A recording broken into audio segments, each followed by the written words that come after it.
All right, here we go. Welcome back. No, it's late at night. Basketball plays on. Welcome to Real Sports Live, and this is the STX Hoops Cream of the Crop 2019 Boys Edition. I'm not Joe Bowling. Joe Bowling's on that side or whatever on side of the screen this is. I'm joined by our Martinez, Coach Guajardo, also some players, notable players here in the year, Tyke Johnson out of San Perlita, Louis Abra, and Darren Everidge out of Nicky Rowe, Derek Luna out of Sugarland Pioneer, and of course, Jerry Martinez, the freshman from Los Fresno. Joe Bowling, take it away, man. Hey, thanks so much, Sarah, and thanks, guys, for joining us. It's a cream of the crop. I'd take this. This is my starting five anywhere, and we'll go play pickup ball against anywhere in the region. And I like my chances.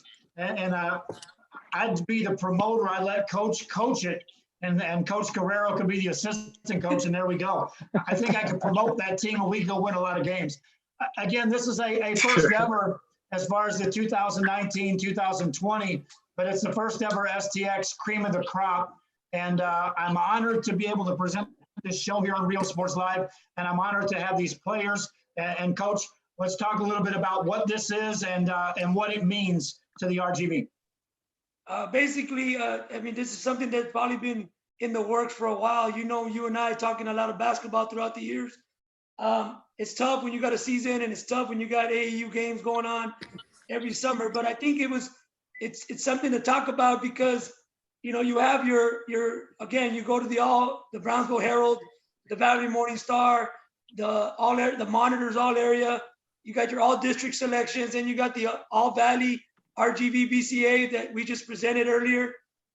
You got a lot of kids to choose from, and I just think that for the kids and what we're going through right now is the perfect timing with the COVID-19.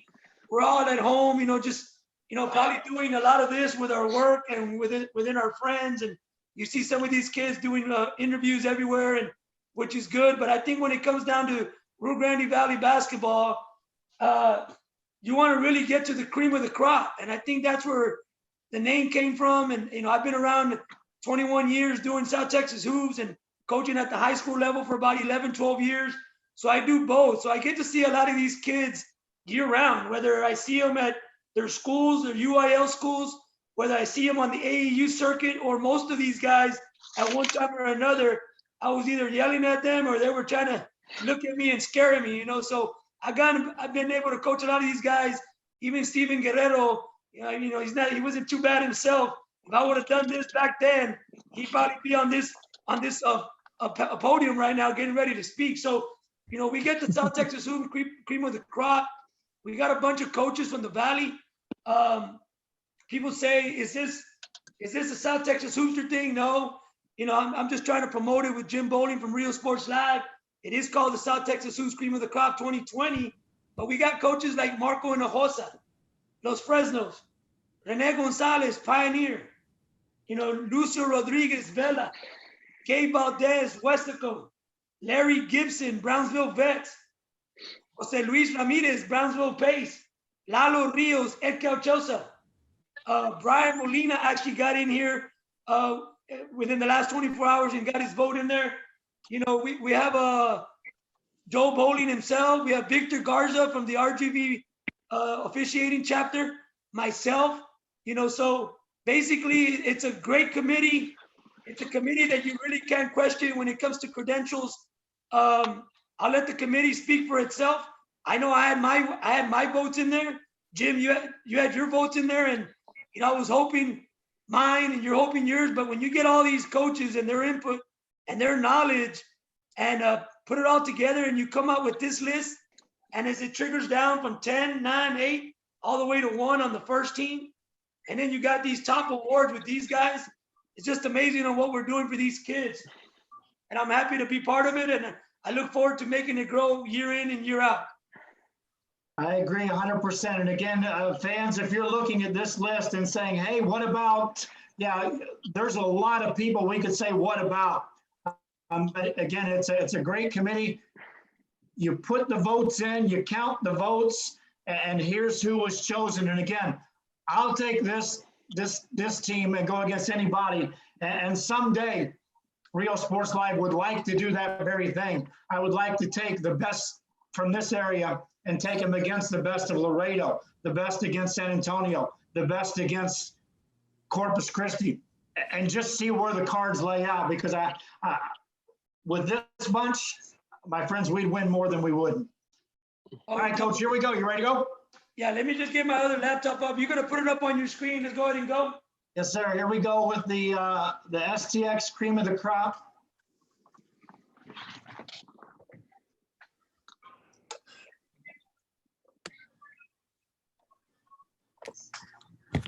Get the right one.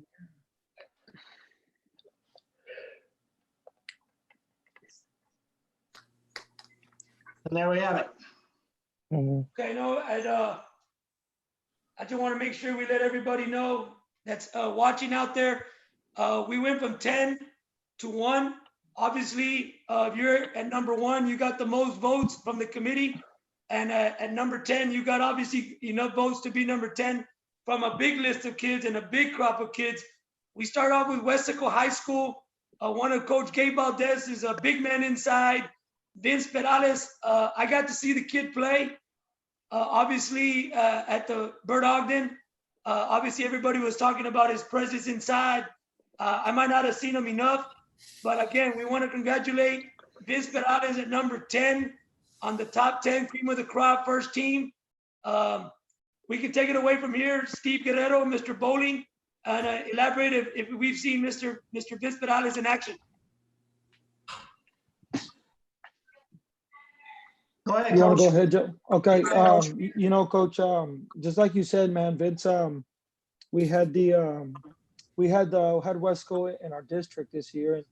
And I think what you said is right, spot on, man. He created a lot of trouble for us, and it wasn't just inside. He's a hard guy to really keep track of on the floor. He's everywhere. He does a great job on defense. He does a great job on the rebounds, and he does a great job passing as well.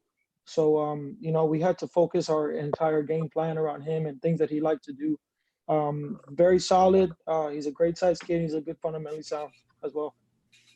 Yeah, one thing about that I liked about Vince and the games that we got to cover on Real Sports Live was the fact that, you know, he was the kind of player that knew where to go without being told, and always was the guy closest to the ball.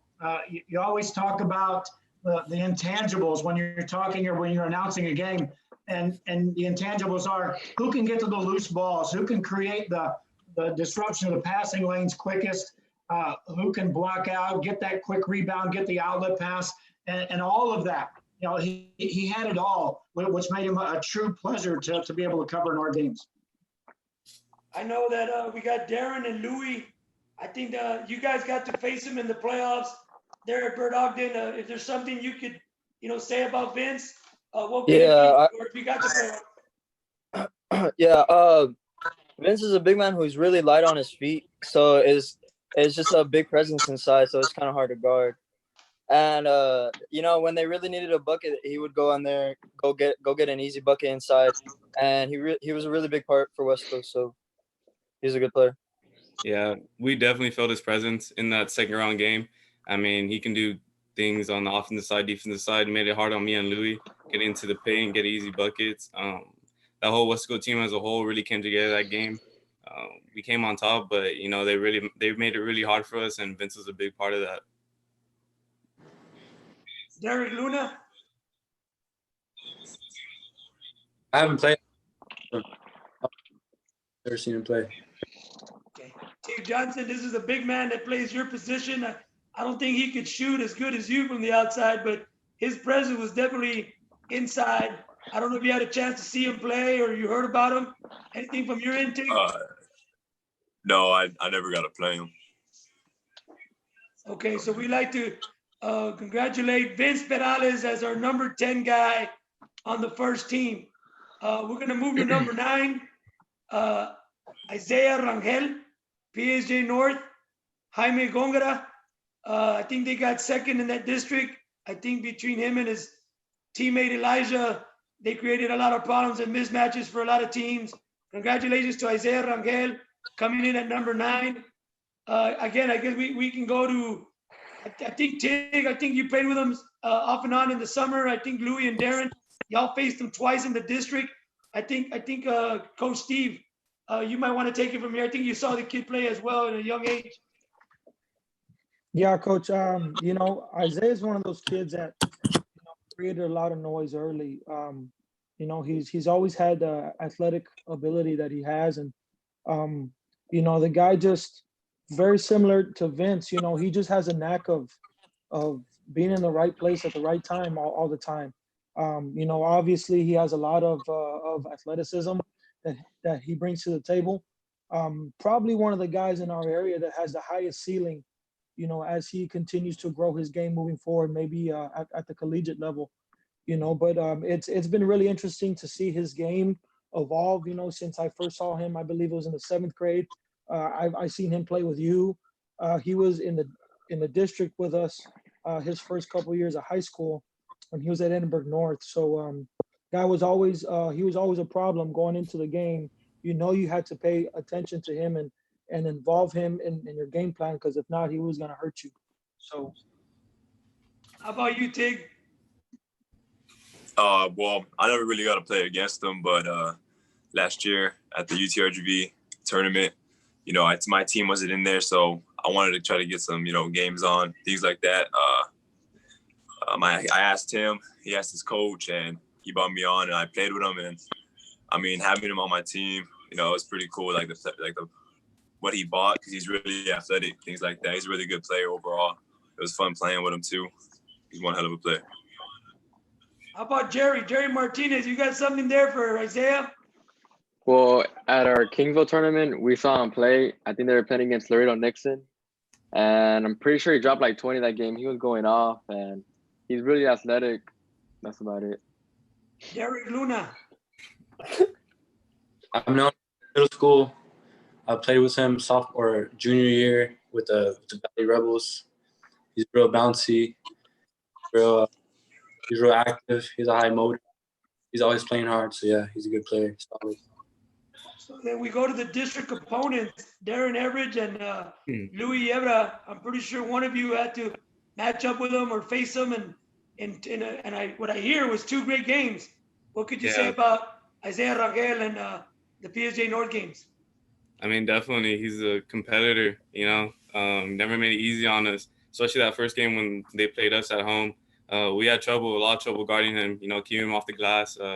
He always finds a way, you know, to get the board. He's relentless, and you know, he expanded his game over the past 2 years, shooting the 3, getting to the basket with his handle. I used to play with him, you know, coming into high school, our 8th grade summer. So, you know, we go way back, but, you know, it's always been a challenge to be going up against him. But, you know, congrats to him. Louis. Isaiah's he has a really good nose for the ball. He's always finding the boards.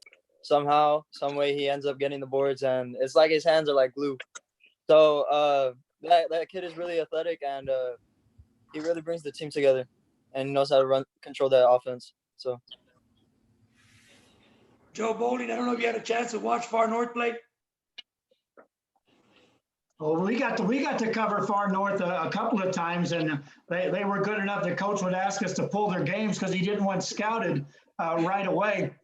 But the one thing I can remember, we were there at the Christmas tournament in Kingsville, and Nixon was fairly cocky in that game, and that they thought they were going to kind of walk through that one. And Isaiah brought another level. And I remember walking away from that game saying, that kid can light you up for 30 any night. And he just became the player. When anyone talked to me about PSJ North, that was the first conversation I had was, well, the Rangel kid can kill you if you don't account for where he's at and what he's going to do. Exactly. Well, congratulations to Isaiah Rangel at number 9. We're going to move to number 8, Gus Sanchez Jr., 4A program in Hidalgo. We all know what Coach Gus Sanchez does every year in and year out. I guess it's just a little more special here. Obviously, you know, as I was looking at the tallies of the coaches, and I guess, you know, everybody's seen Gus a lot because amongst the coaches here on the committee, he was one of the favorites that got a lot of first team, votes. And I just know if he can, I watched him play as a young kid. I know that like Louis and Darren and Derek, I mean, we all remember him when he was small, when we were like 7 years old, 8 years old, 9 years old. He was always that small gunslinger, and we always said he's good, but he was so small. But he finally grew into his body. He started shooting the ball like his dad. Well deserving here at number 8 to Gus Sanchez. If anybody saw him play at a tournament, I know they throw that big tournament every year, but he was a little gunslinger. He could shoot the 3, and I think they got to the regional tournament or 1 game from regionals. So congratulations to Gus Sanchez Jr. and Hidalgo. So I'll chime in real quick about Gus Sanchez. Now, he elevated himself to the type of player that is rare in an announcer's perspective. Any game we ever covered, in my pregame notes, I always would tell anyone that was doing a game with me or that was around me that would listen to basketball, if you don't have an 8 to 10 point cushion with 4 minutes left in the fourth quarter, Gus Sanchez is probably going to figure out a way to beat you. And that was the kind of player that I always looked at. It was like, yes, Hidalgo has this, and this, and they have Gus Sanchez. I always said that and it's rare when you have a player like that. Coach, you know that, but you know the kind of player that it is. It's like you can do everything right against that team, but at the last second, if you don't have a good enough cushion, Gus Sanchez can beat you. He was that good. Exactly. I mean, he can get hot at any time. We'll let Steve Guerrero go, and then I think some of his younger teammates and Derek and Darren and Louis know him from a young age and probably seen him around. Yeah, Coach, I'm kind of in a similar boat as you. I saw him play when he was very, very young. He was, you're right, he was really small, but he could always shoot the ball very well. Like I said, didn't see him play a lot. We scrimmaged them earlier this past season. You could tell Hidalgo was still trying to work out the kinks within their team. I think they had some guys still coming from football or whatever, but the kid obviously did well. I think he averaged over 19 points a game. I believe it was almost 20, and every Wednesday in the paper, I would open it and read it, and you saw him there every single week. So he had an outstanding season, and congratulations to him. Derek Luna. I've known Gus since we were little. We played on the hoopsters together. He was always playing hard, always getting after it. And we played Hidalgo this year, but I guess he was hurt, so I didn't get to play against him for last time. So, yeah. Darren. Yeah, I mean, I've known Gus, since he was little, and he's still little, but when I was little too, and we would always just compete in practice, and in the tournaments, we had a bunch of fun. We never got the chance to play against Hidalgo, but every time we would see him and every time we would watch him, he was always like that spark plug that he was for us on that Hoosier team. So I'm happy for him. Congratulations to him. Louis Yebra. I don't remember much of Gus when I played when I was little, but during All-Star weekend, we had practice. So all I remember is he was really, really fast. Like his speed of his game is really fast, and he didn't get to play in the All-Star game because he was hurt. But he's a real down-to-earth guy. He's pretty cool. Jerry Martinez. I've never played against him, but I know in their playoff run he was a real big part of their team, and I think he led the team in scoring. So that's all I heard about him. Tig Johnson. Well, I never really played him, or I don't really kind of know him, but yeah, I don't really know him. It's almost like Gus Sanchez is like you, Tig, small town, small school, but you got plenty of guys like yourself over there at San Perlita. You talk about players like Aaron Ramirez at Santa Rosa, Leo Lara at Santa Rosa. Gus Sanchez is just one of those other players that gets the job done. So we like to congratulate Gus at number 8. Congratulations to Hidalgo and Gus Sanchez Jr. We're going to go ahead and move to number 7, LeVar Lindo, Sherryland Pioneer. I think he's going to be a Division I football player, tight end. He comes in at number 7. Great kid. I've known the kid for a long time, as much as I've known some of these guys. Great attitude. I guess, big boy inside, rim protector. Great pick here. Teammate of Derek on that Pioneer team that went far in the playoffs. So, Derek, we'll let you talk about your teammate first, and then from there, we'll let Louis and Darren and all these other guys speak. LeVar's been the same little kid since we were little. He's always playing hard no matter what. What I love about him, he's very coachable too. Yeah, he'll do whatever it takes to win. I love that guy, and I hope he has a good college career. Louis Ebra. LeVar is one of those strong guys down low in the post, but on the defensive side, he's very finesse. He takes charges. Like what big man do you know takes charges? So like he's taking charges, he's getting boards, he's blocking shots, he's getting to the basket, getting buckets, and he's just like one of those all-around posts that you would want on your team and need on your team. So one of the things about LeVar, he's a workhorse. I give him that. He's a workhorse. So he's a great player. I hope he does good at SFA. Darren Everidge. Yeah, I mean, I grew up with him, since we were kids. 3rd grade, he came over, he played on that Hoosier team. And to see him come all this way, we were just trying to get him to learn how to get his footwork down. And, he struggled with that, but he's came all this way. He's done great things in a bunch of sports, track, football, basketball. And, I'm just happy for him. When we played against him earlier this year at Pioneer, we definitely knew it was going to be a challenge, getting to the paint, scoring. And he made it real hard for us. And that's just the things he could do on the basketball court. But on the football field, he's a great player at that too. And he's going to do great things. Good job. Jerry? The first time we played a Pioneer, I mean, I didn't play that game, but he lit us up pretty good. He got a lot of boards against us. So the second time we played him, we knew we had to game plan for him, and we did. But I don't know why he didn't play the first half. That might have helped a little. But like, he's a really good player. Tig Johnson. First, I want to congratulate him on making it, that high of a level at a sport. That's pretty cool. I just want to say that I ain't really play him or never see him play. I saw him play one time on Real Sports Live. I think they played Santa Rosa, something like that. And he looked like a really good player. So congratulations to him. I'll go ahead and expand on that. He played against Santa Rosa 2 days after his team was playing in San Antonio in a playoff football game. And, one thing as an announcer, when you're talking basketball, you can spot the football players on a basketball court 9 out of 10 times. You can pinpoint the players.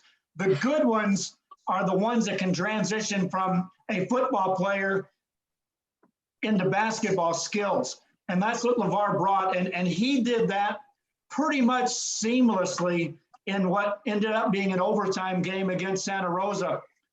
2 days again after playing in a playoff football game, he puts the basketball shoes on. He's against Santa Rosa, at Santa Rosa, tough place to win, and looked like a football player when he was warming up, but played like a basketball player. And Coach Martinez, you know the difference in a football player going out and being on a team, and then a football player that can contribute as a basketball player on the court. Yeah, it's very hard to come in right away, but he was one of those special players. I know that we like to congratulate LeVar Lindo, but a little note there. I think Darren and Louis and LeVar, and I think Derek could relate to this. I don't know if you know, Mr. Bowling, but there was a time where these guys were like 8th graders and 7th graders, and they were all in the feeder school to Nicky Rowe, and they were all supposed to go to Rowe. So you could imagine had all those pieces fell at Rowe, but unfortunately, whatever happened, it all happened for a good cause for everybody. Darren and Louis did great things at Rowe. Derek went to go do great things, but LeVar Lindo, I'm so proud of him. He went out to play football at Pioneer, and he's going to go play college football. So congratulations to LeVar Lindo at number 6, right?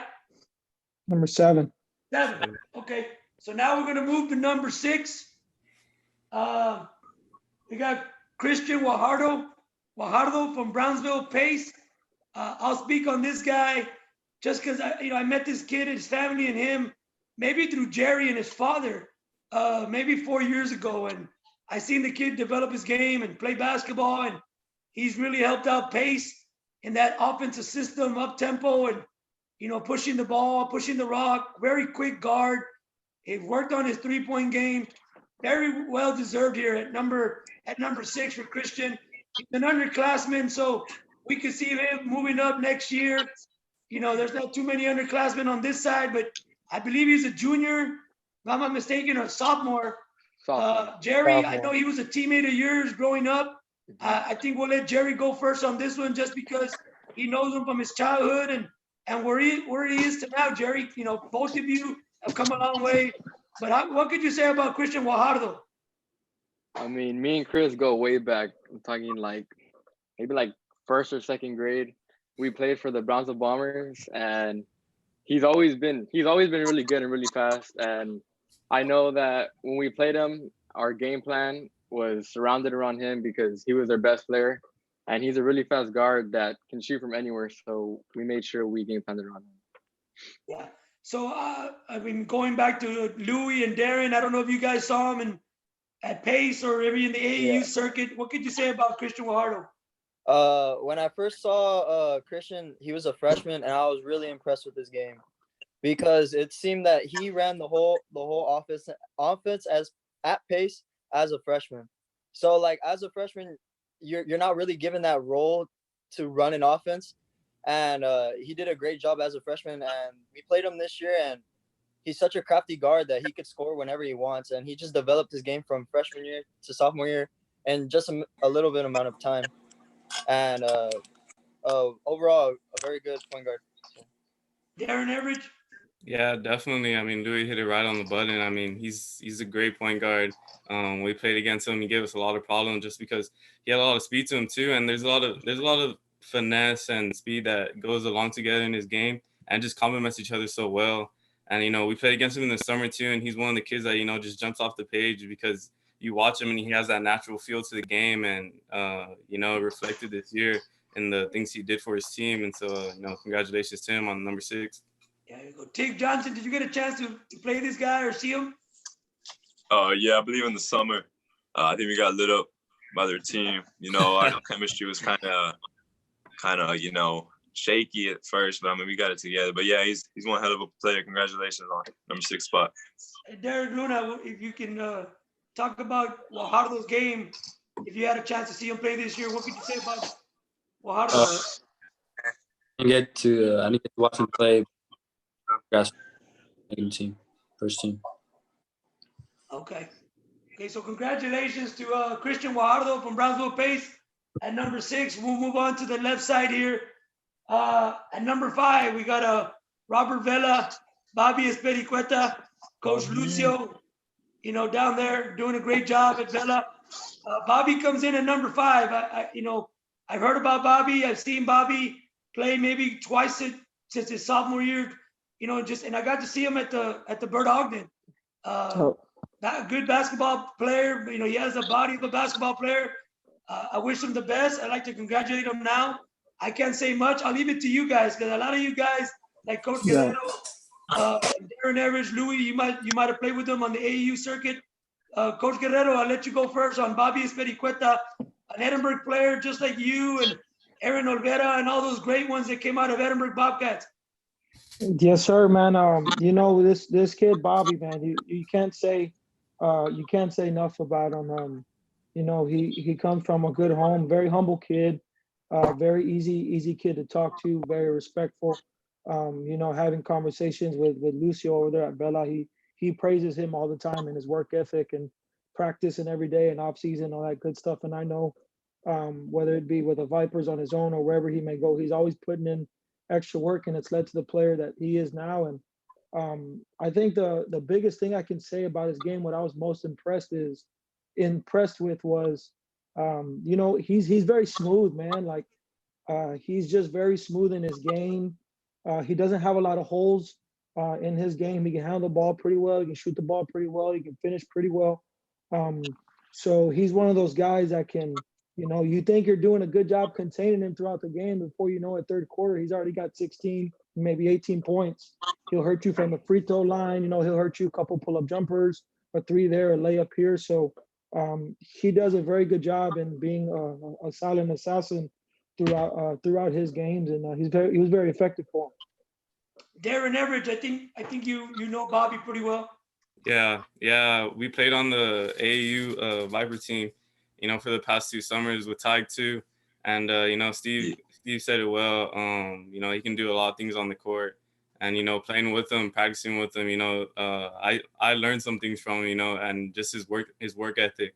A lot of times after practice, you'd be staying 30, 45 hour late, just to get in some extra shots. And just seeing that, that motivated me, being a competitor and being in the same grade level as him, we wanted to push each other, during those practices. And, credit to Bobby for everything he's worked on, his game, and for accomplishing this. Jake Johnson. Oh, yeah, man. Bobby, he's athletic, he's smooth with it. He can do like everything, I've been playing with him since the 16U. We moved up together to the 17U, I believe. So, he's a hell of a player. He's a hell of a player, man. I want to wish him the best.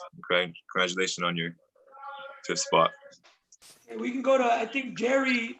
Jerry, you played against him in that big game at Bert Ogden. I think that was quite a matchup, when both of you were getting, some attention there, boxing one. What could you say about Bobby Spiricueta as a player, and when you faced him there at Bert Ogden, Jerry? We actually faced him at a tournament before, the Tournament of Champions, and we barely won that game by like 2 because we made a game plan for him, but we didn't follow it. I think he probably dropped like 20 plus on us. So going into that Edinburgh Vela game, we watched a lot of film on him, and we just tried our best to contain him because if we contained him, we knew we'd win. But congrats on your 5th spot. Louis Ebra. Me and Bobby go way back. I don't know from when, but I'm from Edinburgh, so all the Edinburgh boys know each other. And Bobby was never really one of those players you'd expect to be on that big stage.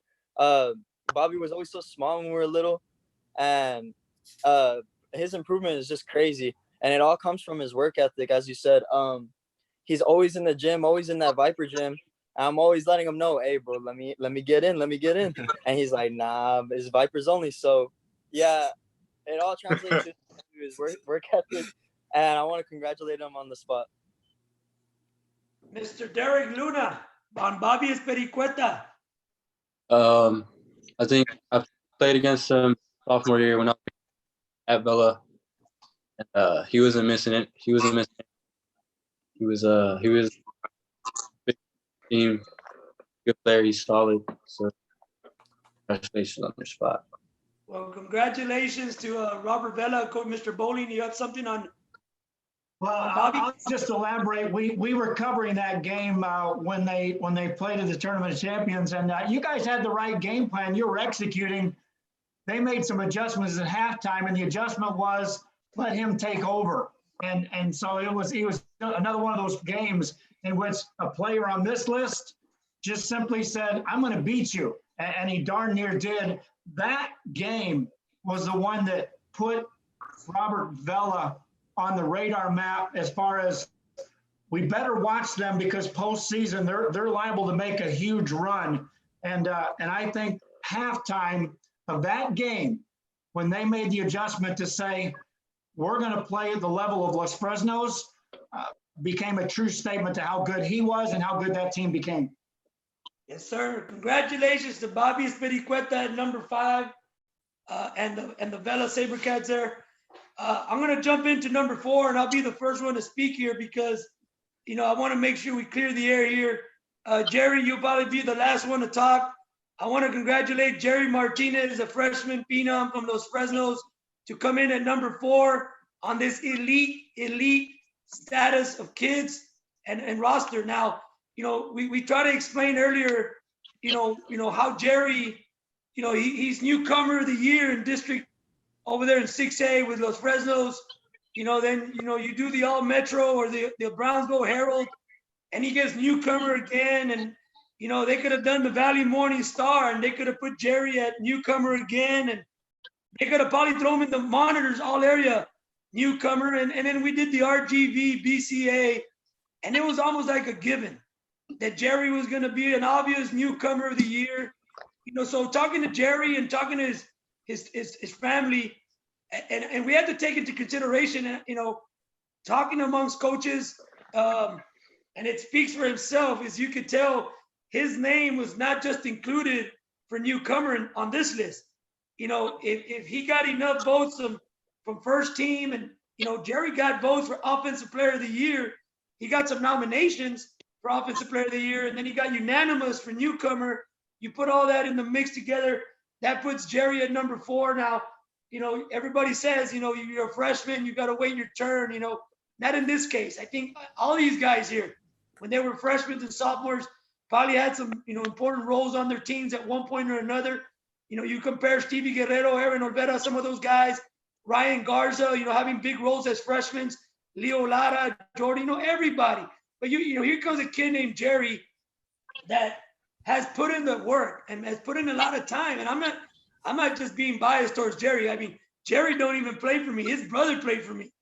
You know, but watching him develop, watching him put in the extra work, getting into the weight room now with his brother, but the work that he did, the body of work that he did for Los Fresnos, think about it, you know, Los Fresnos the last 2 years, you know, first round, second round, nothing against that. There's some competitive teams out there. Here comes a freshman that not just sits in the corner, but the ball's in his hands.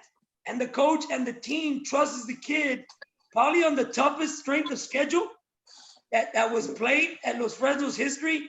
If you compare their tournament of champions, they traveled to San Antonio, the team that they played here. And we all know, I mean, you ask every 6'8" coach, we got to face Laredo. Well, Jerry Martinez and the Los Fresnos teams, they answered every question, and they had an answer for every Laredo team this year. So he was a huge part of that #1 team. I don't think he was just a kid that sat in the corner and shot threes. He was very involved offensively and defensively. When you get teams that are putting box and one and, you know, trapping you to get the ball out of your hands at a young age, I think you deserve to be on a ballot with the best of them. So Jerry, from me to you, coming in at number 4 is a lot of respect. Like I said, there's not too many underclassmen on this list, you know. So we expect you to move up higher in the coming years. But again, Jerry, from the South Texas Hoops, congratulations on coming in at number 4. I think we can start out with bowling and then with Coach Guerrero and talk a little bit about Jerry and the memories that and the bar that he set for all freshmen coming in and the roles they got to play. Well, again, good point on a lot of levels there. One thing I will say is that, and I'm going to elaborate on the Los Fresnos thing. When you start hearing, when we were lucky enough to cover the teams outside of the Valley from Laredo, and you started hearing from fans the statement, well, somebody over here is going to have to play Los Fresnos. That's a big switch, because you're right. Usually we're over here saying, well, Laredo this, Laredo that, Laredo this, but suddenly the Laredo schools are saying that Los Fresnos team, we do not want to play. And that's when you get into rare air. Now, what got him there is what every coach dreams of. Every year as fans, we always root for our team to win it all. And you know, the big thing I always like to say about sports fans is we routinely root for losers, because it's very rare that our team wins it all. But yet we always come back the next year saying, if we had one more piece, then we could do this. Well, when Jerry Martinez walked in the gym at Los Fresnos, it became the one more piece to get them to that level. So again, you know, no pressure, freshmen, but you know, you got some big shoes to fill, because these guys that are on this panel right here were amazing freshmen. And I remember watching them as they played saying, wow, they're the next level.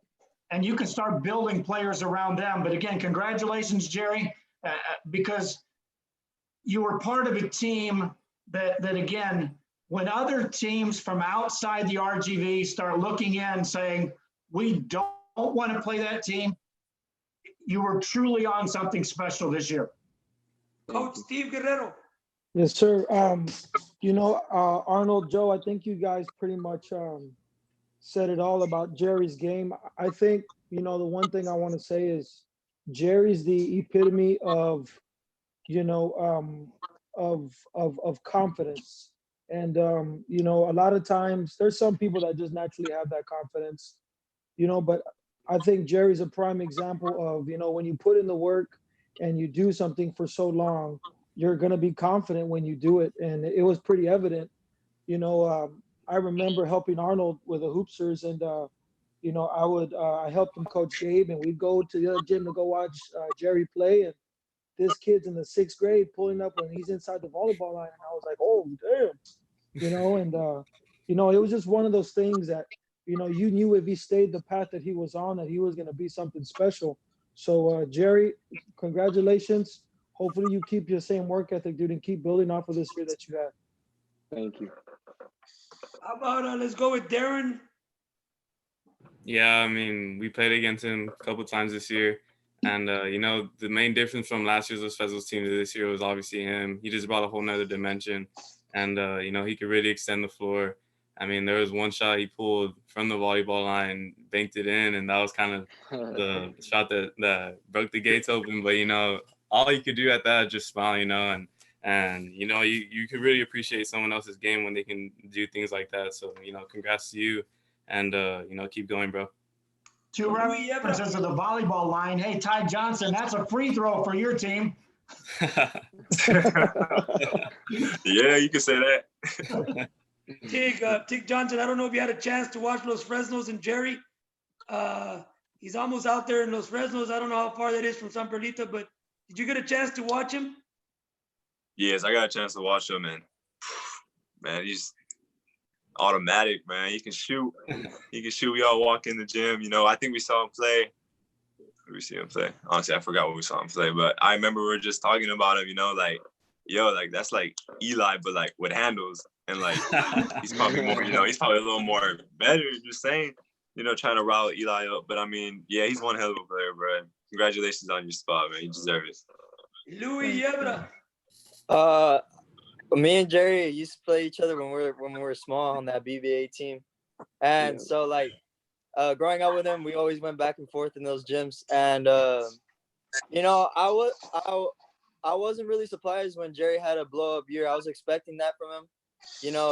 He's one of the top players in Texas, and you expect a kid to blow up you don't expect someone to blow up their freshman year, but I mean, this kid has worked, and he has a great mentor as his brother. And, he's probably going to be even better than Gabe. He's a little bit bigger. I will. Better body, but I don't know. Gabe kind of set that bar a little bit high, bro. Yeah, he did. I agree. I mean, obviously, there's been some talented players out there on the east side and in Los Fresnos.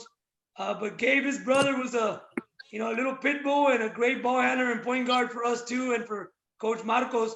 I guess Jerry, you've heard it all from a panel, and I'll let you know that from the committee, which I call the cream of the crop committee of coaches, your name was thrown out there and recognized, and I think you deserve it. So to hear from you, and again, congratulations from me. What do you have to say, Jerry, about your success this year, and what do we expect from Jerry next year? Oh, I didn't go. Jerry, come back. Jerry. Oh, man, my bad, Jerry.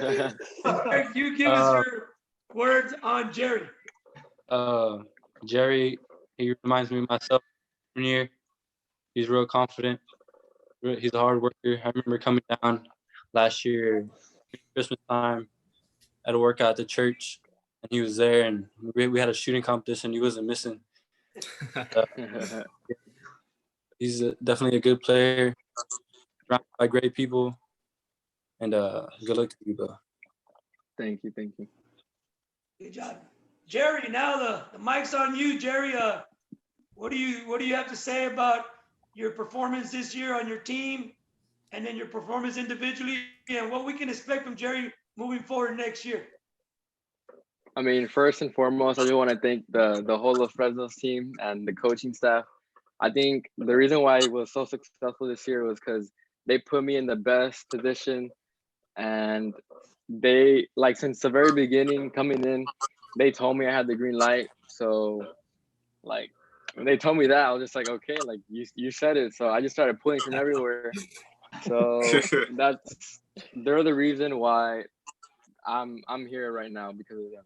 And the next few years, I'm just working on getting stronger because I already know that double teams are going to be coming. So I just got to get stronger. So I'm working on that. Good job. Again, congratulations to Jerry Martinez, Los Fresnos freshman phenom at number 4. We're going to go ahead and move on to the top 3 left. We got from Brownsville Chargers, Damian Maldonado. Obviously, Damian Maldonado was a kid that could probably play the 1, 2, 3, 4, and 5 as he became a junior and senior. Great kid, great attitude. I know Damian from the days of Derek and Darren and Louie, and when they were at a young age playing basketball together. And then he was in our district, you know. So I got to see him play when he played against Valley View. I saw the numbers he put up.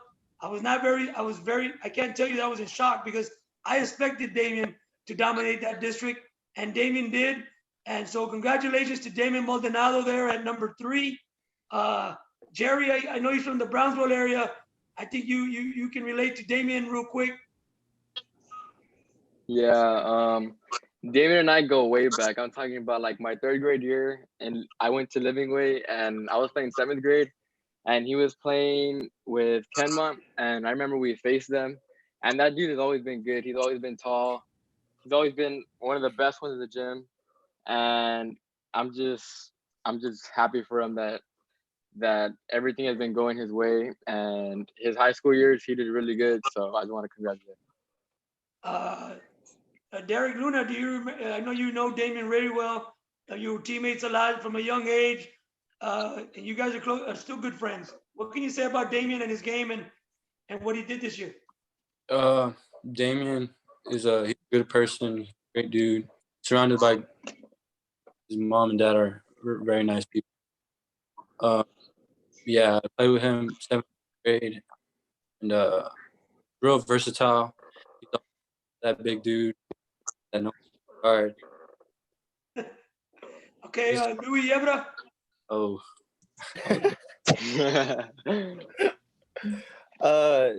Damian's a very good player.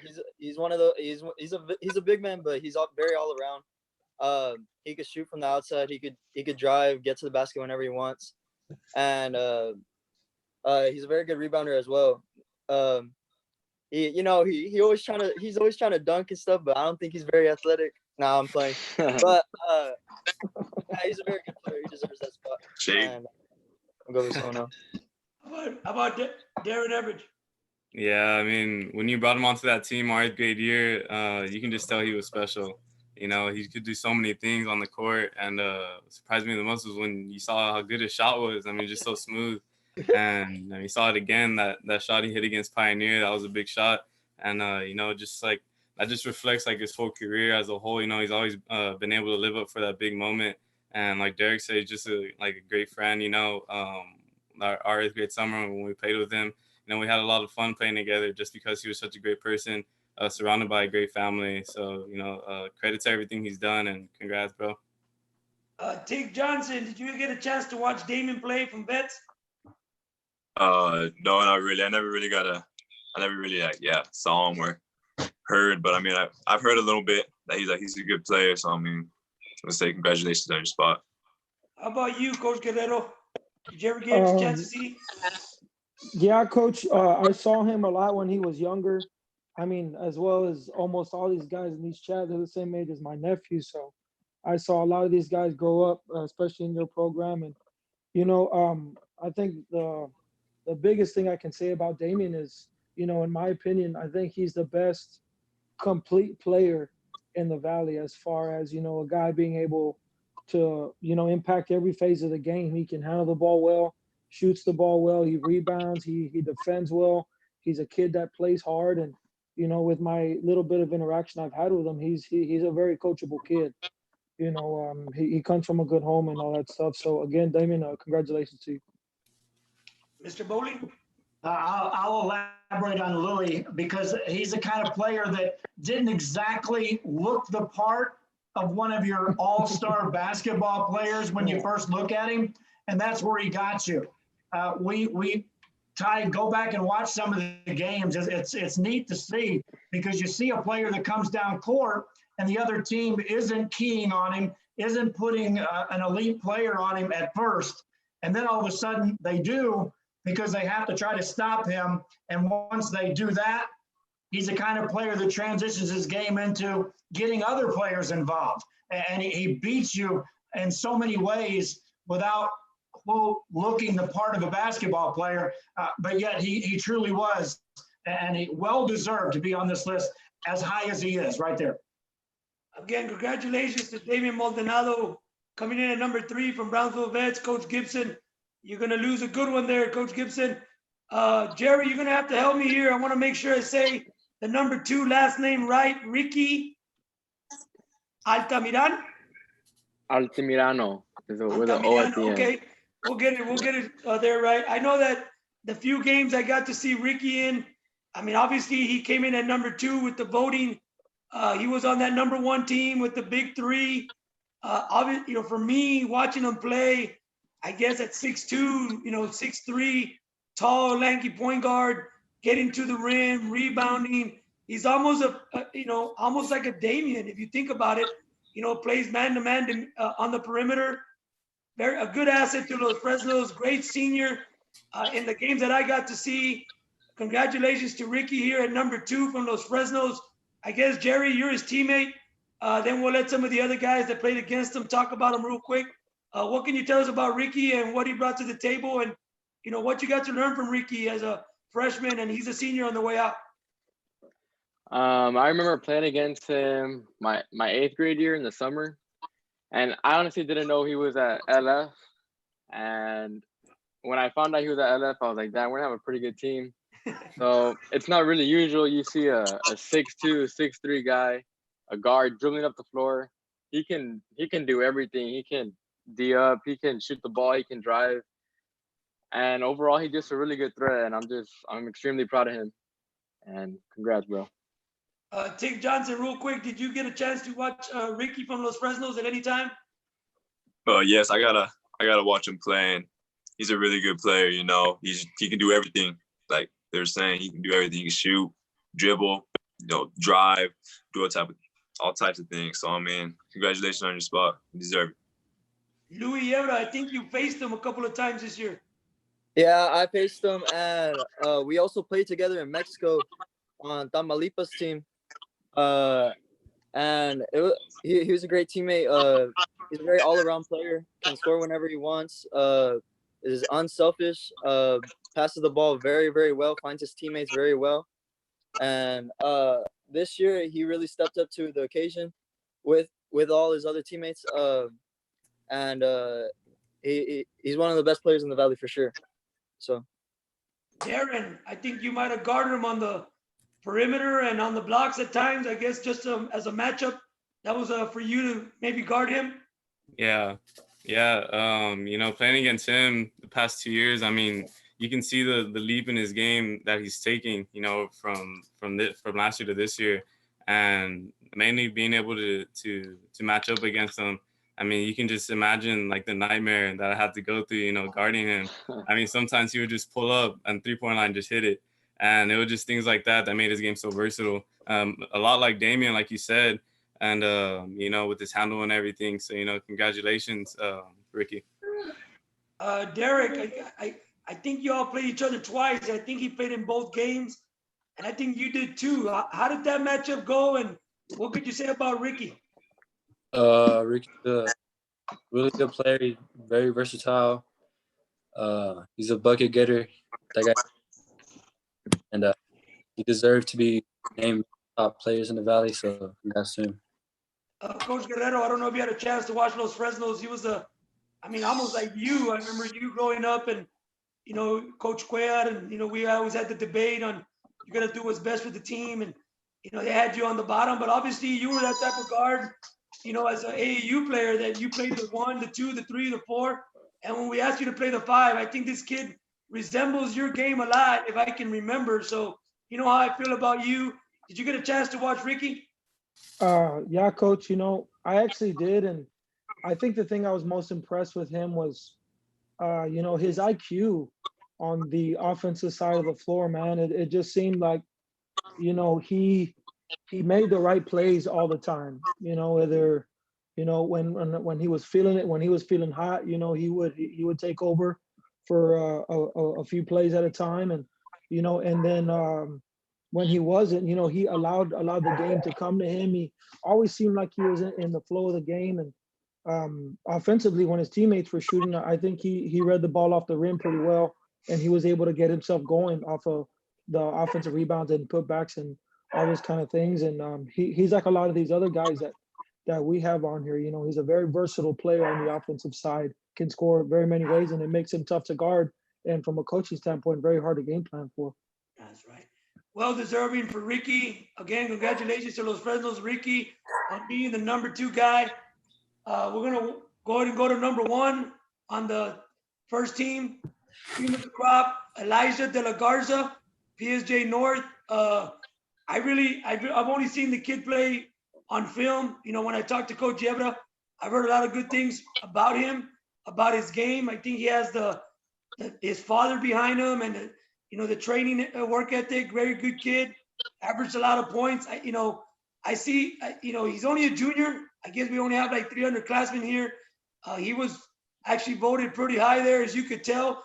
He was very close to being up there for Offensive Player of the Year as well. But Elijah Delagarza comes in as number 1, the most votes amongst the cream of the crop of the committee. Congratulations to Elijah Delagarza, Romeo Delagarza, and the PHA North basketball program. We can start with Darren and Louie, whoever wants to go first. You guys matched up against them. Tell us a little bit about Elijah Delagarza and his game.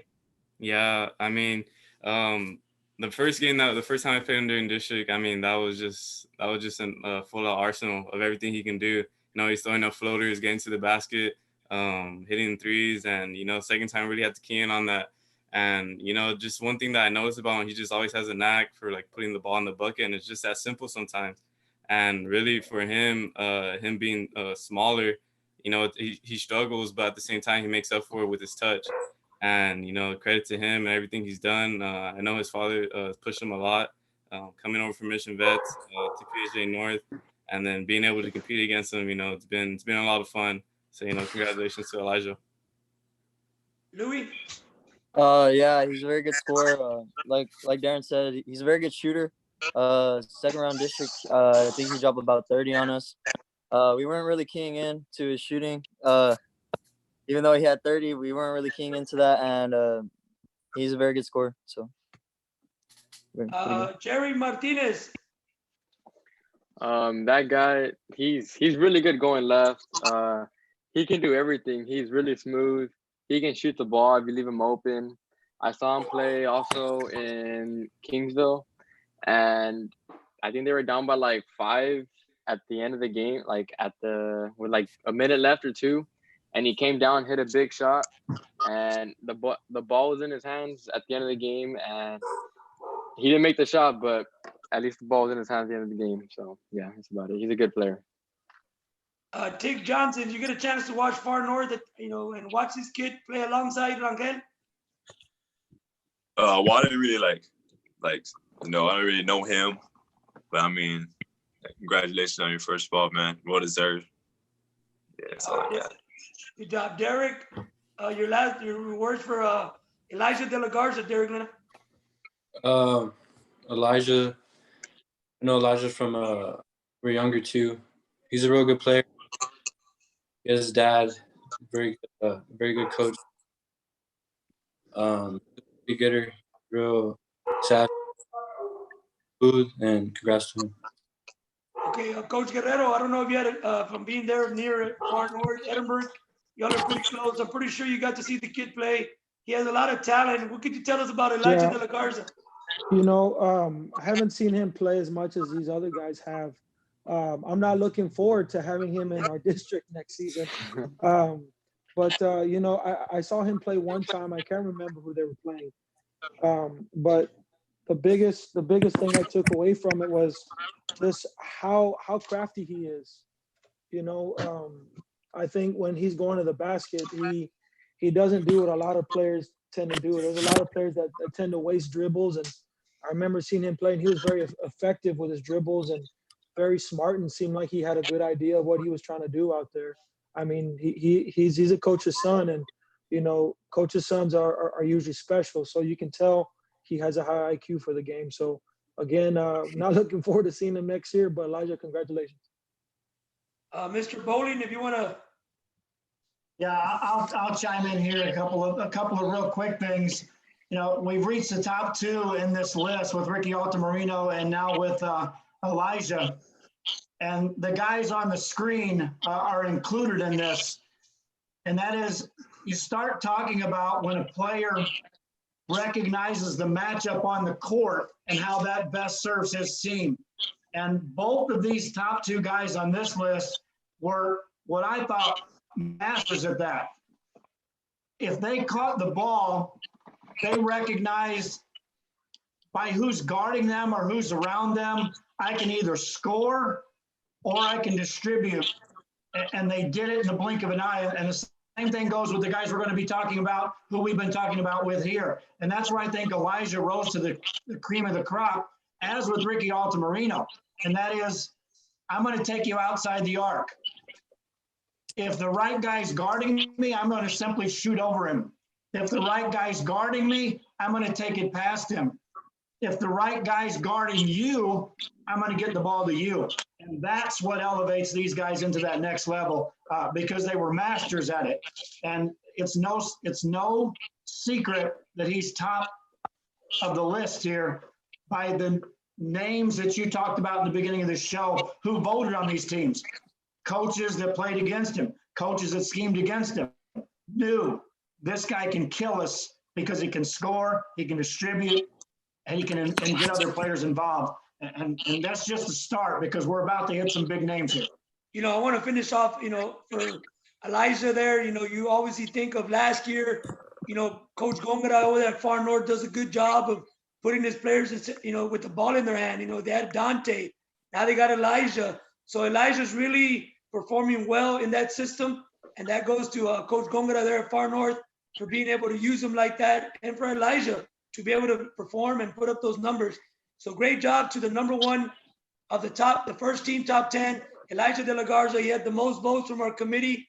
Again, congratulations to all these 10 guys right here. Again, me and Mr. Bowling can look at it and he can pick first or I'll pick first.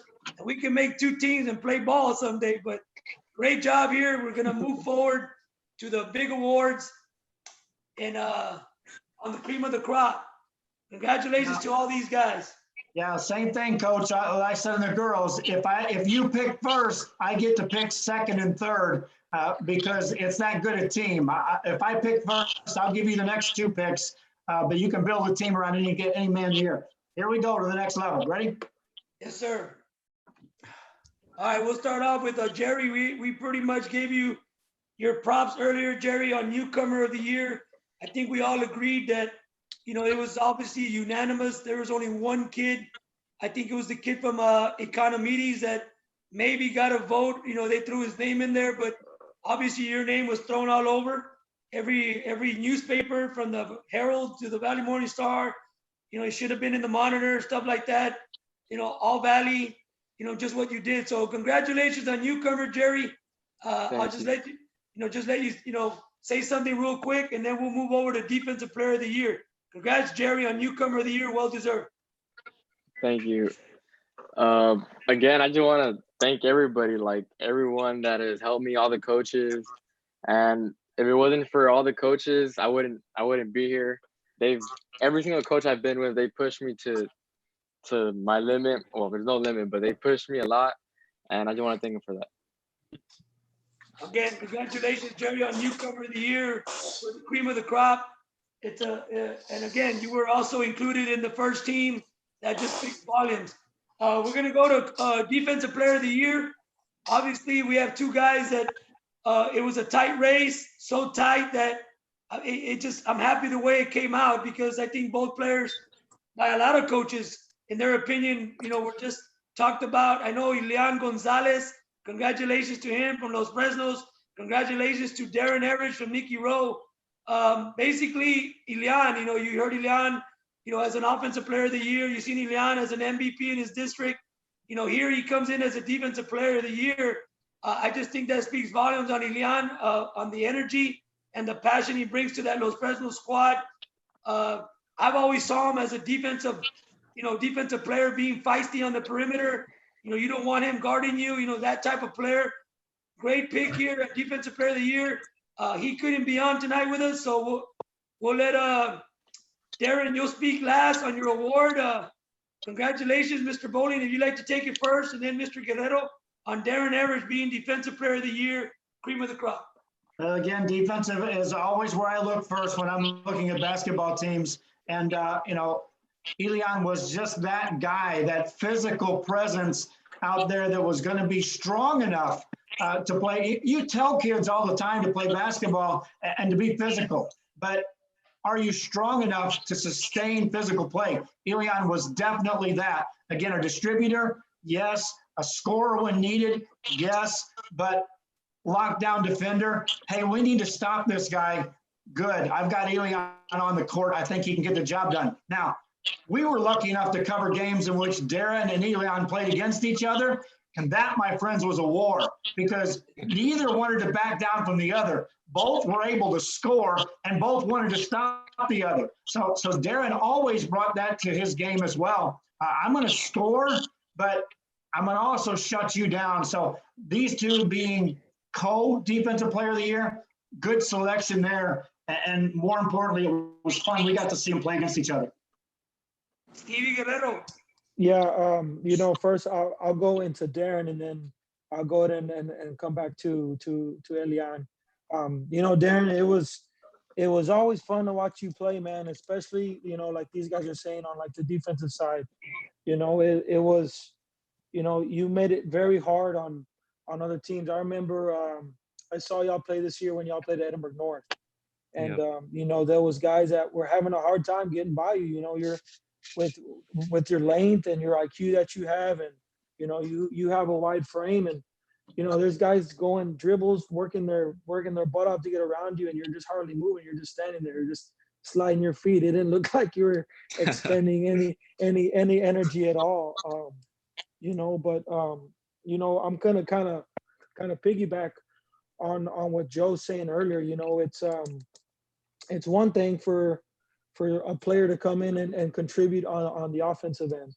Everybody wants to score points. Everybody wants to come out in the newspaper and do those things, but it takes a special player to really man up and accept the role on being the go-to guy on the defensive side, because you can't take plays off.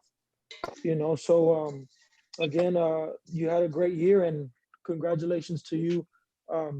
Appreciate it. On that. And going to Elian from Los Fresnos, he reminds me a lot of LeVar on the perimeter in terms of that motor, that high energy guy.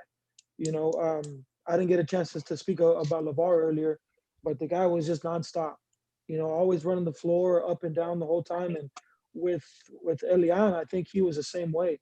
He had a lot of contribution to put forth on the offensive end and ball handling and scoring and all that other stuff. But I mean, the guy, I think if my memory serves me correctly, he averaged, I think, like 4 steals a game. And that's not very easy, so you put those steals, active hands with that savviness he has as a basketball player and a high motor, it makes for a pretty special player on the defensive end. Yeah. Tig Johnson, did you get a chance? Hello. On Darren Everidge and Elian Gonzalez on Defensive Player of the Year. Tig. Darren, playing with him in AAU, we'd go up against some pretty good players and things like that. And our coach would usually put Darren on their best player. Like if he saw somebody, real flashy, can ball, we usually put Darren on him because Darren was just that defensive guy. He can stop a lot of people. A lot of people would be like, why is this guy coming up on me? They'd be dribbling like, why is this guy coming up on me? But then he starts playing defense on him and they're like, oh snap, you know, he's on. Like he's on me, you know, he's on me. So, I mean, yeah, congratulations to both of y'all. Jerry Martinez, I know you had you talked real highly about Ricky earlier, and I know Ilian is probably the motor on that team, you know. So again, congratulations to your teammate Ilian. What could you tell us about Ilian on this award and on Darren Everidge? I'll start with Elian. Elian's like, he was the heart and soul of our team. That dude's crazy. I swear, that dude's really crazy. He can do everything. He can be anywhere on the list, and I feel like the motor he brought to our team was incredible, because without him, there's no way we get past the playoffs, because he's the type of person that you put him in the game and he'll provide that spark for you really fast. And Darren, that dude's good. I remember when we played him at our home, something happened and he switched on me, and I was like, all right, like I thought I was just gonna blow by him like easy, right? So obviously he's bigger than me. So I'm driving and then he bumps me, and yeah, that dude's just a good defensive player. He can be anywhere on the list also, and yeah, congratulations to both of you. Where are you going, Jerry? What did he tell you? Where are you going, Jerry? Where are you going? Can't leave it over now. I mean, he doesn't really say anything, but you know, you can feel his presence, obviously.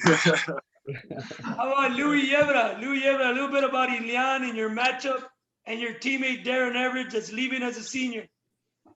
Yeah, I'm gonna start with Elian. I'll leave Darren for last. Elian is he has a lot of heart. He brings a lot of passion to his game.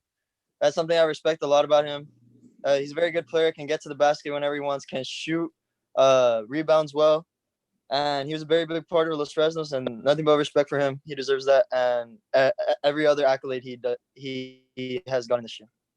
And Darren definitely deserves this award, because bro, there is no one I would rather practice with and work on my game with other than this guy, because he makes me go my hardest and brings his game every day, and every practice felt like a lot of energy with this guy, because he was always bringing up our energy after a long day, all of us tired, and this is a great player and it's well deserved. Good job. Derek Luna. Derek Luna, what can you say about Ilian's energy? I know you faced him twice. And then your good friend and former teammate also, Darren Everidge. I go with Elian first. He's a real good player, very high motor, very quick hands. He's always playing hard. He was a big part of that this year, and congrats to him. Deserved. As far as I hated when it wasn't very fun, but I knew it would help me get better and help him get better at the same time. Yeah, well deserved, D. Appreciate it. All right, Darren, congratulations again, Darren. We'll leave it to you here.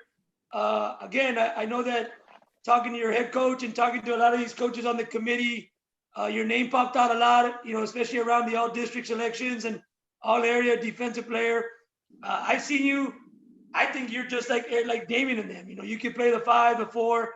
I got to coach you a little bit on that road team in the summer, and you did a lot of things that we asked you to do. Very good attitude. Well deserving here, Darren. Congratulations again on Defensive Player of the Year, Co. What can you say, Darren? Well, you know, I just want to thank my teammates and Coach Eva. You know, they trusted me in all positions, you know, to guard the best player on the other team. I know match up against someone that, you know, was giving us a lot of trouble. So, you know, I just want to thank them for trusting me and putting me in that position. And then also going back to Louis, all those times in practice, you know, we would battle it out every single day. And, you know, going against offensive force like him, that really, you know, pushed me to extend my skills defensively and to, you know, really focus in on that. And, you know, I just want to shout out to them. And then, you know, I just want to say something about Elian too. You know, we played against him for the past 2 years, and, you know, he always brought the best out of me. And I felt like I did that with him too. And, you know, we always had that talk after the game, you know, just see you next time, because we knew we were going to play against each other down the line. And we played each other 3 times this year, and it was always a battle. Just like Mr. Bowling said, you know, every time we play against each other, we were all just going at each other. And it just felt like that rivalry that we had. But, you know, I just had a lot of fun playing against him. And, you know, congrats to him for this award too. All right. Again, congratulations to both of you from the South Texas Hoops Cream of the Crop, Defensive Player of the Year for both of you. We're gonna go ahead and move over to Offensive Player. This, like I said, this one was a nail biter as well. When you had some votes for Elijah Delagarza and for Jerry Martinez, and obviously we come up with the best numbers here, and it was virtually a tie here when it comes to voting for Offensive Player of the Year. Louis Ebra, Nicky Rowe. Offensive Player Teague Johnson having a big year. San Perlita with some big numbers. Both of you, I think we went with one guy. We couldn't be wrong, but I think both of you bring a little bit of both, presence inside and being able to score. So congratulations to both of you. Both of you be the last two to speak. Mr. Bowling, if you'd like to go first here, and go ahead and go with Teague Johnson and then Louis Ebra. Oh man, where do you start here and where do you finish here without going a couple hours? It can be easy. First of all, having covered basketball as long as I have, having played the sport, having been able to coach a couple of times, when coach's son is put before any player, instantly all this pressure comes on, whether they know it or not. We know it. We know it's coming. And then to be the guy that's looked at as the scorer on a good team, and you're the coach's son, ton of pressure on a young man or a young woman, whoever's on the court, to start it and then to be able to back it up. That's where Louis took the next step this year. Is you knew the target was on your back. Everyone knows you're automatically a gym rat because you're the coach's son. And then suddenly you're the scorer, you're the go-to guy. Teams tried to stop him. I know Los Fresnos tried to stop him.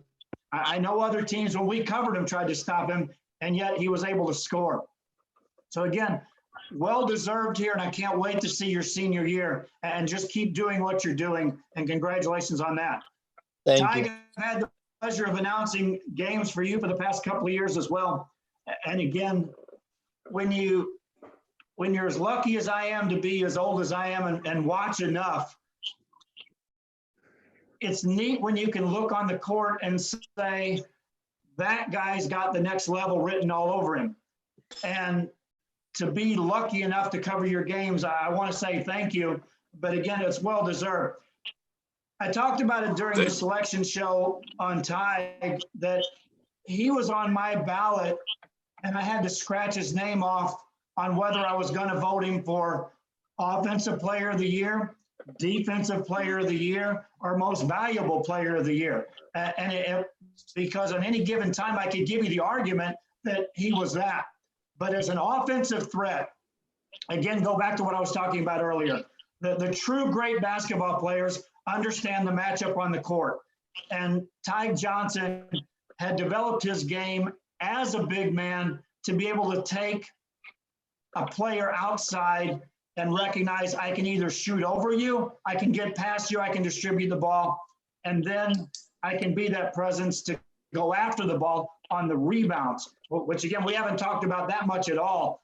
The nose for the ball, to be in the position to go get the ball. And again, two players, yeah, if we were picking a team, if someone said I get first pick, I'm going to say I get the next two, because I know I'm guaranteed to get one of these guys and maybe both of them. So again, congratulations on both of them. Hey, Coach Guerrero, Edinburgh High. Yes, sir. Yeah, Coach. Ty,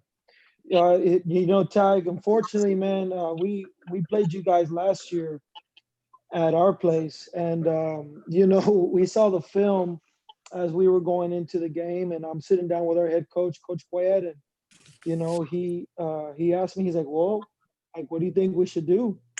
And him and I just gave each other a look, and we were just like, just have hope, man, that this guy has a bad game.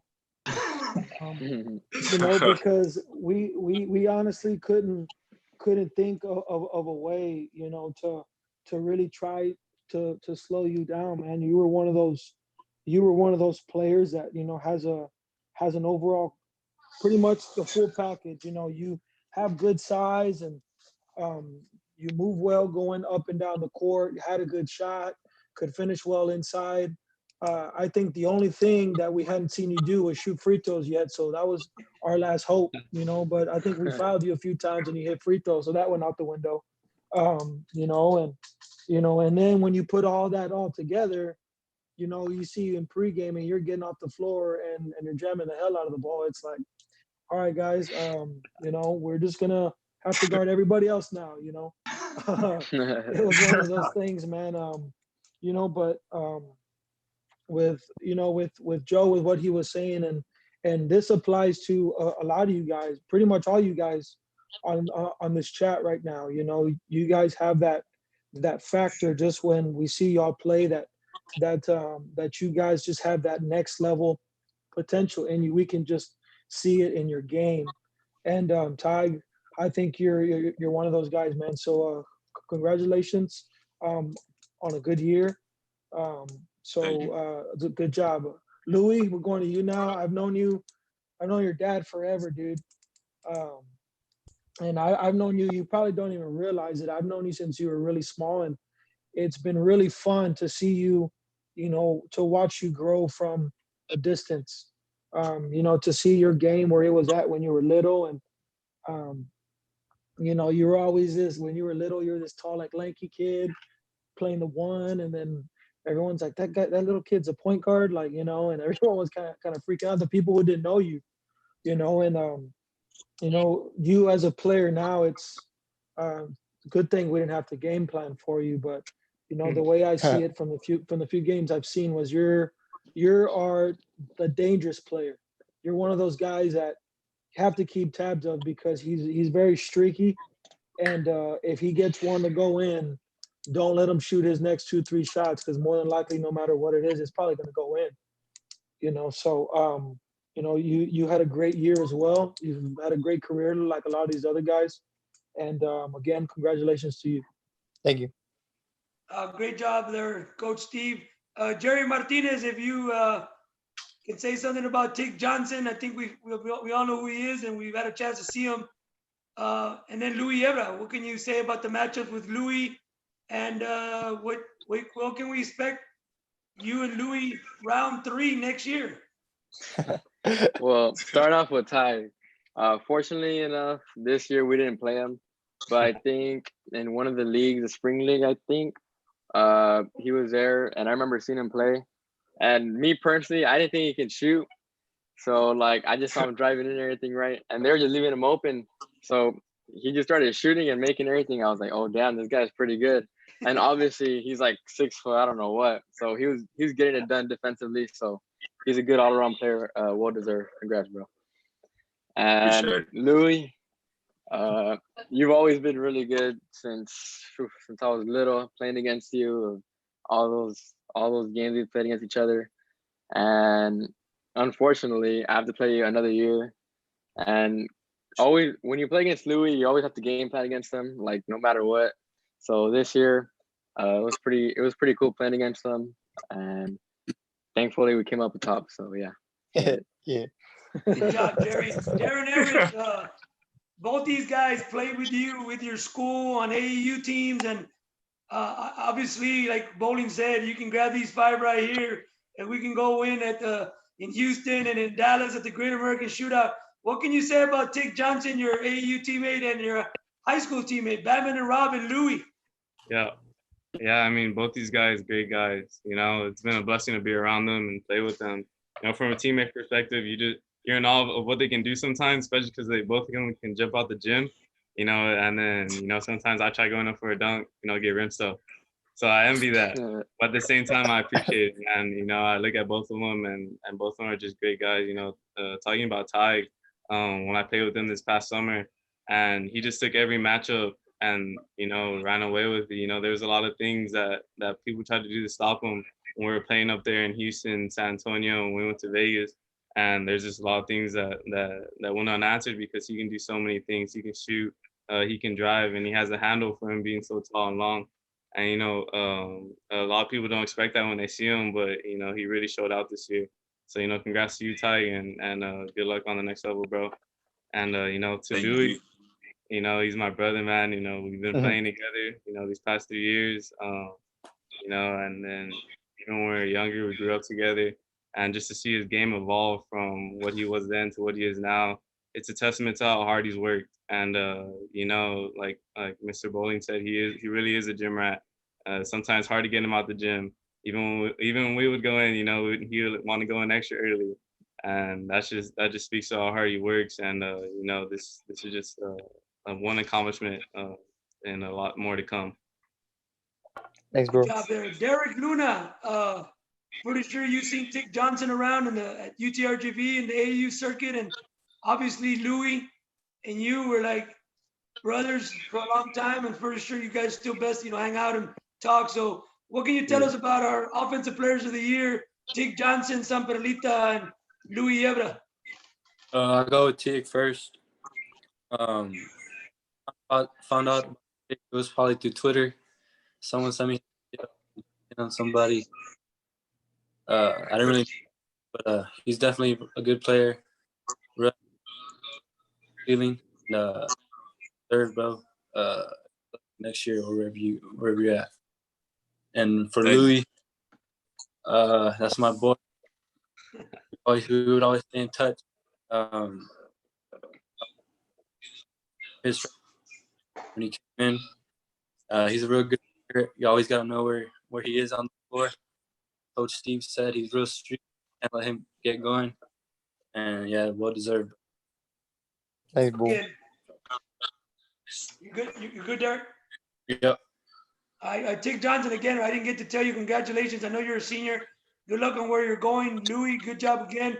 I just had a question real quick for Louis and Darren. I know that Darren was the defensive player of the year here. Cole, Louis was the co-offensive player of the year. Yebra, Coach Yebra must have been blessed to have both of you. What was the difference this year from previous years? I know that we had trouble getting out of that first round, and I think because of both of you's play and leadership, finally got, especially for you, Darren, going out as a senior, getting to go to that third round. What can you tell us a little bit about the difference from this year and last year and how you guys put it together? Yeah, I mean, big part of it was just us coming together. And, me and Louis realizing, what we could do, like, as a duo. And you really saw that in the playoffs. We just played off of each other. We realized that if one of us is off, then the other one can just come in easily and get us started. And so it was always like that during the year. But one thing during this year that really made the difference was our chemistry. And, being able to rely on each other, that I don't think we did as much in the past couple of years. And so this year, coming in, we really focused on, playing as a team and, more importantly, playing together and with heart. And, I think both of us really took that and we took off with it. And that showed in our playoff success. That's good. Louis Yebra? All of our young guys really came together this year. Like, one of the big differences you see that we were very young this year, and you don't expect a lot of success out of the young guys. And it was such a blessing to have my teammates, and we're all in it together. We never complained about anything. We're always on the right mindset, and that's all you could ever ask for from teammates. And I just felt like we all really came together, and we were all really brothers, and we're all very close. It's just like there's nothing else you could say, and it was just a great year. Good job again. Congratulations to both of you as co-offensive players of the year. Both of you well deserved. We'll move on to the grand finale here, the granddaddy of them all. Obviously, he's the last guy on the set. Again, Derek from the South Texas Hoops, all cream of the crop, Mr. Basketball, Derek Luna, great job. Derek, I'd like to just say, congratulations on this. All of you, from Louis to Tig to Julian, it's an elite. Darren Everett, it's an elite status, but the coaches here on the committee, I almost think you were like 2 votes away from unanimous. Great job, Derek. I know you had quite a journey here. Just tell us a little bit about your journey. I know the first 2 years, you were at Rowe, then you went over to win a state title at Duncanville, and then you came back to try to win a state title at Pioneer. Fell short. Great run. You came into that team that was pretty well. They were pretty good as well the previous year. They came in. You put all the pieces together, and y'all made a magical run. Again, Derek, congratulations, Mr. Basketball, Derek Luna. You'll be the last one to speak. We'll let Louis and Darren go first here on their AAU teammate and former teammate, Derek Luna. Congratulations, Derek. Thank you. Go ahead, Lou. Louis? Oh, me? All right, for sure. Derek is one of those guys. You really appreciate at the end of a run or at the end of anything. You never really see what's his intentions are until like you really start thinking about it. He's a really hard worker. He's always pushing you to be the best you can, and it really goes unseen of his work ethic and everything he puts into basketball, and it's just well deserved, bro. Appreciate it. Darren? I mean, we grew up together, played, since we were younger, and for it all to come together at this point, it's like a storybook ending. But through it all, I've seen you come together as a player, as a person. You've grown, and you deserve this. So you really do. And for everything you've done over your high school career, I mean, you really made history, for the Valley and for the state in general. And there's a lot of things that a lot of guys can't say they did that you did. And just congrats to you, bro. Appreciate it. Tig Johnson on Derek Luna, please. Yeah, so like I found out about him through Twitter, how he found out about me and stuff. And I was also hearing that he can ball, and I was like, oh, that's dope, that's dope. And then I saw like, he did EYBL, things like that. And I was like, oh, he's for real then, he's for real. So it's pretty cool like watching. I saw some clips, it's like I would watch you, and stuff like that. I'm like, yo, this kid can ball. Yeah, so congratulations. Good luck at the next level, man. Jerry Martinez on Derek Luna. Oh yeah, I remember seeing him his freshman year in Nicky Rowe, and he was pretty good. He was really good, and it was pretty cool seeing him at the big stage in Duncanville, seeing him on TV, all of that, and then winning. He did something that I don't even think any Valley kid has done. So that's pretty cool for him. And this senior year, I got the chance to play him once. Could have played him twice, but I was hurt. And the first game that I didn't play, he lit us up. I probably had like 20 plus. Yeah, for sure, he had 20 plus. And then I knew going into the next game that we had to do something. So the first thing we thought of was triangle and 2 on him. So that's what we did. Every time we got the ball, we double teamed him. So that's the reason why we won. So yeah. Yeah, congrats. We got Coach Stevie Guerrero on Derek Luna. Yes, sir. Derek, I know I've been saying it this whole time, man, but I've known a lot of you guys since you were younger. I remember having conversations with your dad when you were younger, and always seeing you around the church when you were younger. Also, with Arnold, Arnold's raising his hands. I remember seeing that, and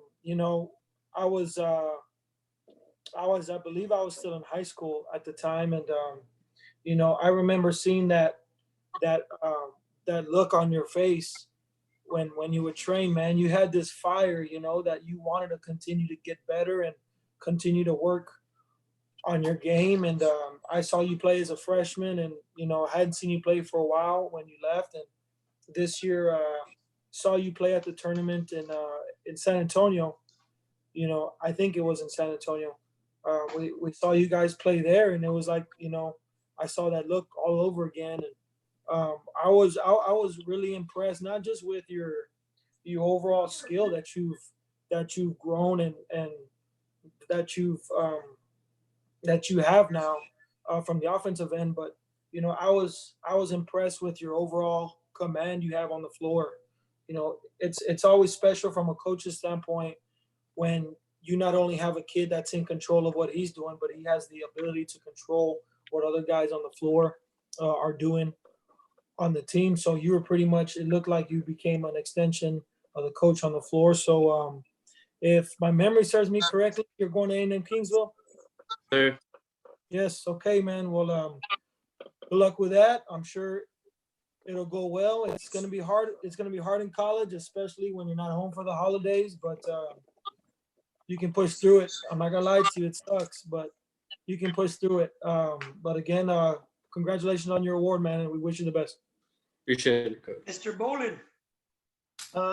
Again, I guess I'm the oldest one in the group. I just realized that, but that's okay too. And that gives me the advantage here of being able to say things like, for over 30 years, I've been covering basketball games, and I've been lucky enough to cover some teams that had some NBA players.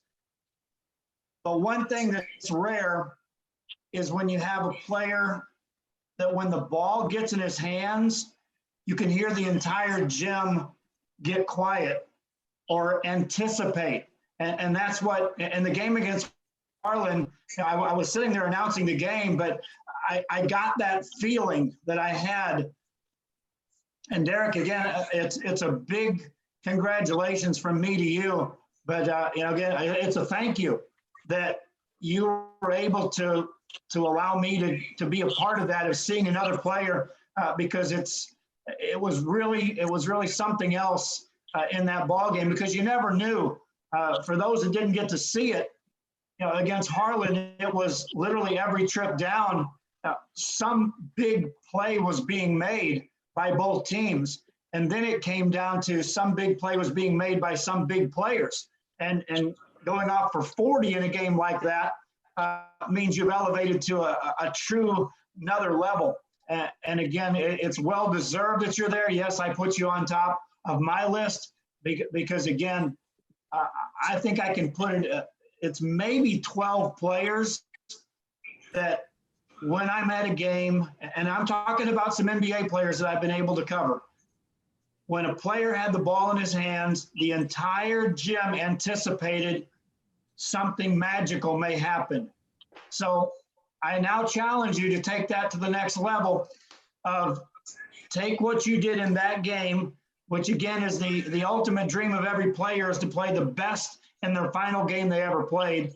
Well, if that was the final game you ever played as a high school player, then it's not the final game you'll ever play. So take that level and now work to achieve stratospheric levels and use an award like this as motivation, if nothing else, to now go to the next level. And I know you can. Again, congratulations.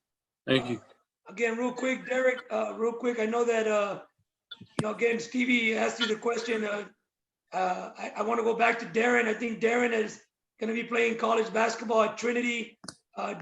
Derek is going to be going to Kingsville to play here locally, close by.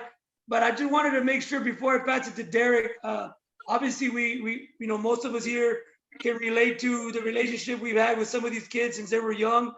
I just want Derek to be able to, just confirm with me for all the guys and the kids and young guys coming up. I know Jerry's following a good blueprint. But for me, every time I think about Derek, I can see him with his dad walking into the gym at the church and staying for 2 hours and shooting. And then he would tell me, I said, I think it was a playoff game. I think it was the first playoff game for Pioneer this year. I was at my church doing classes. He walks in at 9:15. We're about to close. I said, what happened? Did you have a bad night? He goes, not really, but I don't think my shot wasn't on. And I want to make sure my shot gets better by the next game. And he stayed there to work, even in the playoffs this year. And I remember talking to his head coach, and I said, hey, man, Derek's at my church shooting. He goes, right now? I said, right now. Did he have a bad game, coach? He goes, no, I think he had 17 or 16. Well, he stayed there at the church till midnight, kept shooting. I think that it just shows that all the input equals output, all the extra hours that he would put in. His father has a lot of credit here for pushing him to the max. So Derek, again, congratulations from us on being Mr. Basketball. What do you got to say, Derek? Congratulations, man. Thank you. Appreciate all of you here. Yeah, it's been a long journey.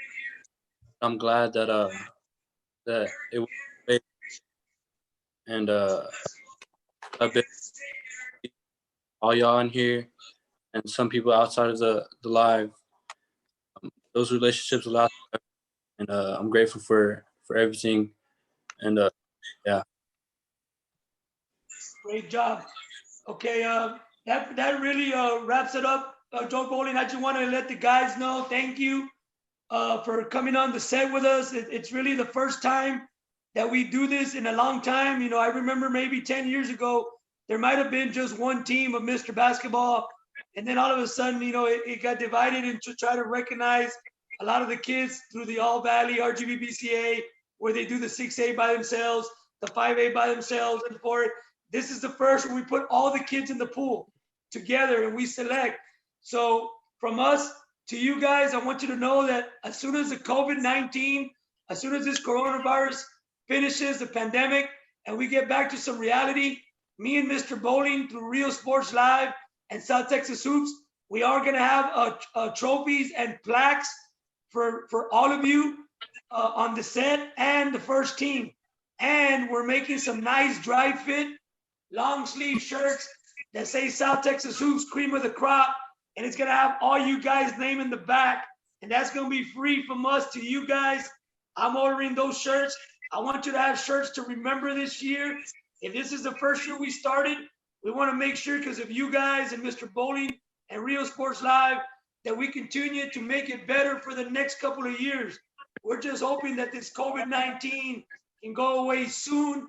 I think Mr. Bowling has talked about, along with RGV, BCA, and myself, about maybe having an all-star game for seniors versus Laredo. That is still maybe an option just because if we get out of COVID-19, but most likely don't get your hopes high. If you look at ESPN and you look at all that, pretty much everything's done. But if we do get a chance, that's something that we've been talking about.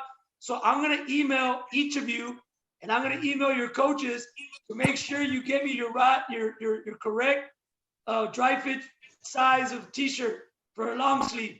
So you can get your shirt, and yes, they'll be available for your parents later, but only these top 15 kids, including Mr. Bowling, including Mr. Guerrero, and myself, are probably gonna get these shirts first. So again, congratulations to everybody. Congratulations to all of you. I think I have to look at it as from Darren being a senior. I wish you the best. Tig, I wish you the best. Derek, I wish you the best. The pressure's gonna be on Louis and Jerry here, and probably that kid Christian Guajardo as the underclassmen. If you look at the list, everybody's gonna be gone. So it'll be you three guys. Hopefully we have on the set next year. Stevie Guerrero, thank you for your time and being able to come on with us here. I couldn't think of anybody else that was just probably the Letterman of the year for South Texas Hoops since you were in second grade. You're a loyal player. You're a great assistant coach, and I know your day's coming too. So thank you to all of you. Joe Bowling, I'll let you finish it off here. Again, guys, thank you, and I look forward to hearing from you guys soon. And thank you for making the South Texas Hoop all cream of the crop a huge success. Again, thank you, Coach Martinez. you. Thanks, guys, for everyone that participated in this. And again, big congratulations. You know, as far as Real Sports Live, we appreciate the fact that we're able to showcase the athletes. The neatest thing about Real Sports Live and what we're doing is that, you know, before fans were able to say, hey, did you get to see Darren Everidge play? Well, no, I saw some highlights. Or did you get to see Louis Yeber play when he was a freshman? Well, I got to see some highlights.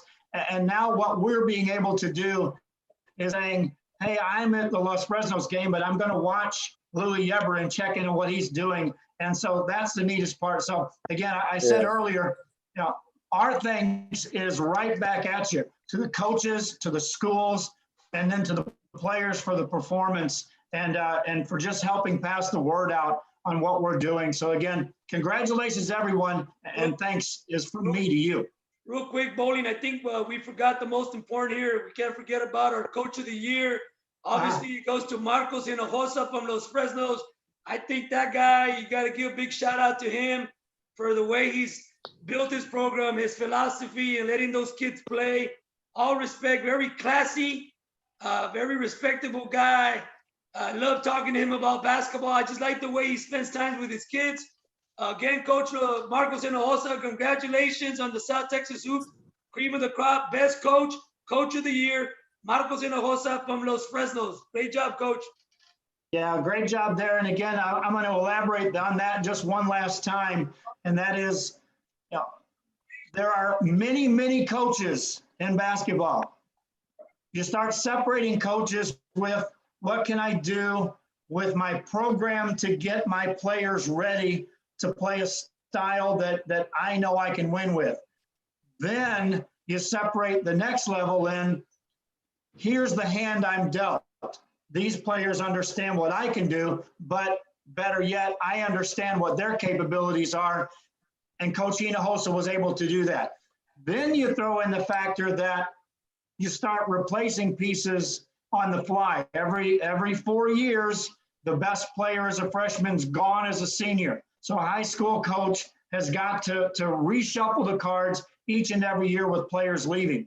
Coach Hinojosa was able to take that level of, here's what I have coming back, here's what I have that just came in, mesh them together into a team, and then most importantly, where the big separation happens, and that is, and then how do you put that against a team that's coming against you? And Coach Hinojosa was a master this year at being able to, first of all, schedule against teams that were going to prepare his teams for what was going to face them in the playoffs. It's rare to find a coach that is able to look to that direction, to say, in the middle of my season, which is a huge success, we're going to go back-to-back against two teams in San Antonio that are going to most likely be candidates for Final Four teams. And I'm going to put my team through a ringer like that. And he did. He did it knowing that now I'm going to understand how my players are going to react against even more elite players when they get into playoffs. He did that.